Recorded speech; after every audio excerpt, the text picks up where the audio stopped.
Hey guys, I found a story that if you don't believe in werewolves, this might just be enough to make you wonder what's going on. This comes out of Germany. The werewolf of Bedburg. In the late 16th century, the town of Bedburg, Germany, was terrorized by a diabolical creature that slaughtered its cattle and snatched away its women and children, killing them with unspeakable morbidity. The shocked and horrified townspeople feared that they were being victimized by a raving demon from hell, or just as bad, a bloodthirsty werewolf who lived among them. This story of Peter Stube, the werewolf of Bedburg, whose crimes plunged a German town already beset by political and religious turmoil into unimaginable nightmare, and whose heinous murders rival the bloody viciousness of any of today's most gruesome slasher movies. Now, I got a warning on this, guys. The extreme cruelty of the crimes in this case detailed below are highly disturbing, not for the squeamish faint of heart or for young children in this film. So if any of y'all are present, you would need to remove them before listening to the rest of this film. In 1582, Peter Stube, also documented as Peter Stube, Peter Stub, Peter Stubbe, and Peter Stump, as well as aliases of Abel Griswold, and Ubel Griswold, was a wealthy farmer in the rural community of Bedburg located in the electorate of Cologne, Germany. The community knew him as a pleasant enough widower and father of 2 adolescent children whose wealth ensured him a measure of respect and influence. His true nature erupted through some black scar in his soul to satisfy a bloodlust when he donned the skin of a wolf. For many years, farmers around Bedburg were mystified by the strange deaths of some of their cows. Day after day, for many weeks, they would find cattle dead in the pastures, ripped open as if by some savage animal, and the organs, eyeballs, tongues missing. Does that sound familiar of some of the things that's been going on in Colorado and some of the other areas we've been reading about? That was the first thing I thought of whenever I read this was, But, I don't know, it kind of made me start thinking, because I was like, we just covered some of those, and I don't know, maybe it is, maybe it's not, but the farmers, excuse me, naturally suspected wolves, but this was actually the beginning of Peter Stubbs' unnatural compulsion to mutilate and kill. Man. This insatiable drive would soon escalate into attacks of his neighboring villagers. Children began to disappear from their farms and homes. Young women vanished from the paths they traveled daily. Some were found dead, horribly mutilated. Others were never found. The community was thrown into a panic. Hungry wolves were again suspected, and the villagers armed themselves against the animals. Some even feared a more diverse creature, a werewolf, who could walk among them unsuspected as a man, then transform into a wolf to satisfy his hunger. This was the case. Although he did not literally transform into a wolf, Peter Stube would cloak himself with the skin of a wolf when seeking his victims. At his trial, Stube confessed that the devil himself gave him a magic belt of wolf fur at the age of 12, that when he put it on, transformed him into the likeness of a greedy, devouring wolf, strong and mighty, with the eyes great and large, which in the night sparkled like bands of fire, a mouth great and wide, with the most sharp and cruel teeth, a huge body and mighty paws. When he took the belt off, he believed he returned to his human state. Now, there were many encounters that people said that whenever they actually seen him, despite what they're trying to say there, that they actually saw a transformed man.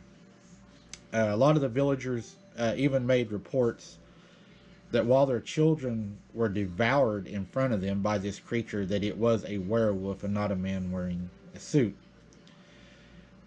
There was something around the waist of this creature that it wore as a belt, but they also said the creature was also transformed, and I thought it was important to share that with you.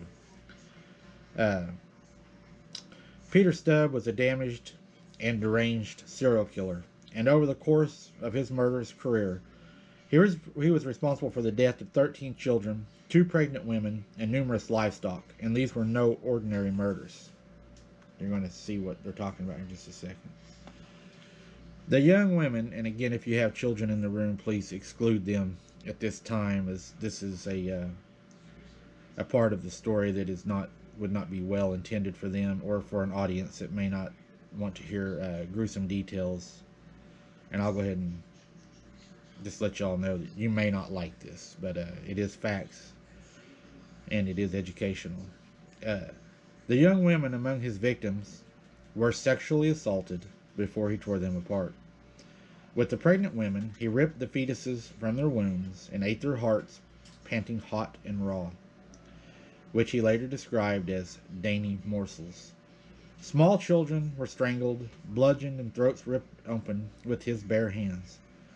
Some were disemboweled and partially eaten. Lambs and calves were ripped apart and devoured raw. For a second, guys, let's step back and think about this. People are saying that this guy did not transform. The amount of force it would take to do what he's doing with his hands, I was looking into some mortician statements, would be almost impossible, and would be impossible to do that with calves, especially calves. This is superhuman strength that this guy is doing. I mean, he is ripping apart calves, people, with his bare hands. People may be easier, but calves, from what I was reading, it would take an extraordinary amount of force to be able to do this. And the amount of organs he was consuming in one night was almost greed. Someone without control. Or something. In one instance of the triple murder, Stube saw 2 men and a woman taking a walk just outside the city walls of Bedburg, and he crouched hidden out of sight behind some brush. He called out to one of the men by name, with the pretense that he needed help with some lumber. When the young man joined him out of sight of the others, Stube bashed his head in. When the man didn't return, the second young man went looking for him and was likewise killed. Fearing danger, the woman began to flee, and Stube managed to catch her. The men's battered bodies were later found, but the woman never was, and it was thought that Stube, after raping and killing her, might have eaten her completely. Again, to consume an entire body, even in a night, would be impossible for a single person. The greed that this guy was showing and everything, if one thing's true about this story, the devil definitely was part of it. At least one child was lucky enough to have escaped an attack. Several children were playing in the meadow among some cows. Stube ran after them, grabbing one small girl by the neck, and the other children ran away. Stube tried to rip her throat out, but his fingers were prevented from doing so by her stiff high collar. This gave her time to cry out. This cry altered the cattle, which, fearing the safety of their calves, charged after Stube. He released the girl and fled. The girl survived. It is not known if she or any of the other children were able to identify Stube. Perhaps his most gruesome murder he reserved for his own family. Stube had an incestuous relationship with his sister and his own daughter, whom he impregnated. He also murdered his son, his firstborn. Stube, led by the boy into the forest, killed him, then ate his brains. The unseen monster. Stube must have thought himself invincible through the power of his magic belt, yet it was his belief that he ended the reign of terror. When the limbs of several missing people were found in a field, the villagers were further convinced that ravenous wolf was responsible, and so several hunters set out with their dogs to pursue the predator. Now here is where the story gets strange. The men hunted the creature for days, until the last they saw him, by according to account, they saw and chased down a wolf, not a man. The dogs chased the animal until they had cornered it. The hunters were sure that they were chasing a wolf, but when they came to the spot where the dogs had cornered this creature, there was a cowering Pete Stube. According to George Moore's account, being trapped with no room to escape, Stubble removed his magic belt and transformed from a wolf into human form. Excuse me.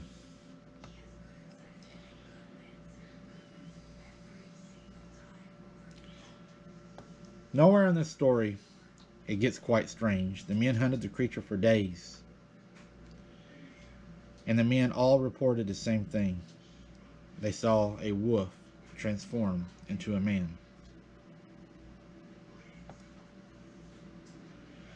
The hunters saw no magic belt, as Stub later claimed he had, but only an ordinary walking stick in his hand. At first they disbelieved their own eyes. After all, Stub was a respected long-time resident. How could he be a werewolf? Perhaps this wasn't really Peter Stube at all, they reasoned, but the devilish trick. So they escorted Stub to his house and determined that he was indeed the Peter Stube they knew. Still some things about him they weren't sure if he was a man. Peter Stube was arrested and tried for the crimes. Whether he was truly a serial killer or a political victim, Stub was found guilty on October 28th, 1589, and his execution was as gruesome as any of the crimes of which he was accused. His body was strapped spread eagle on a large wheel with red-hot pincers. His executioners pulled his flesh from his bones in 10 spots. His arms and legs were broken with a large axe. His head was eventually cut off. Now on October 31st, Halloween Day, Peter Stubb's body, along with his daughter and his mistress, both of whom were convicted of abetting his crimes, were burned at the stake. Now this story really made me do some thinking. You know the folklore that was on the Girl Scout murders, and they talked about a lot of their beliefs up there that the Indians have, and I'm Indian too. I don't believe the same way they do. I believe in Jesus Christ. They have their beliefs. I'm not knocking them for that. It's just separation of beliefs. Everybody has their own beliefs. I respect that. But their beliefs were that if you're to become this dark magic person, or to go into this dark magic, that you're stronger if you kill a child that is closer to you, that is young, and of your blood. Doesn't necessarily have to be your child, does not have to be your relative, but the stronger you are if it is. I think those 3 girls that night were part of a sacrifice. I'll always believe that. I believe there was more than one, and I'm not going to name any names. I think you all know who I was talking about in the video on my conclusion. I believe that maybe the same thing happened here with him killing his family members and being so young, that maybe there was a well, not maybe, there was definitely, I don't know how to put it, a cult or just a evil presence would cause this. He was definitely a monster. But even thinking back, the things that he done and the things that happened at the Girl Scout murders and all these beliefs can cause people to maybe to even believe that they're this creature. There's a psychological disorder, and it can cause people to believe that they are a werewolf. And but there was a lot of people in this story that said that they actually saw him transform. 10 in fact, and they were hunters, they were police of the time, peacekeepers.